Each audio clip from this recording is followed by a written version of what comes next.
რომელიც დახვრიტეს თვითმფრინავის ამბავზე. ის იყო ჩვენი იდეური მამა. და ამ ჰიპობის გამო ქონდათ რამე პრობლემები? უიმე კი.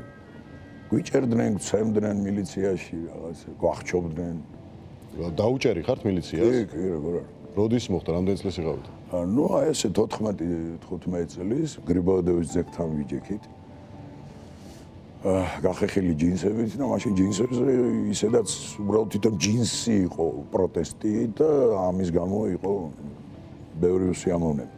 და წაგვათრიეს პოლიციაში. და პოლიციაში გწემეს? კი. პოლიციაში ყველას ცემდნენ. სერიოზულად გწემეს? ხო, სერიოზულად კი არა. ის კი არა, რაღაც ის კონდათ წიგნებით გცემდნენ. რომ არაფერი არ არაფერი არ გეტყობოდეს. წიგს დაგადებდნენ და დრინით გცემდნენ. და მიგაბეს საწოლზე როგორც. კი, იყო ეგრე. და პოლიციის გარდა ჩხუბი ხშირად მოგდიოდათ? ხშირად ჩხუბობდით? სკოლაში კი. კარგი მოჩხუბარი იყავით? არა. ზოგადად გატყეპილი ვიყავი, მაგრამ აი ისეთი ვიყავი რა, იაზვები რო არიან, ხო იცი? განხტენი.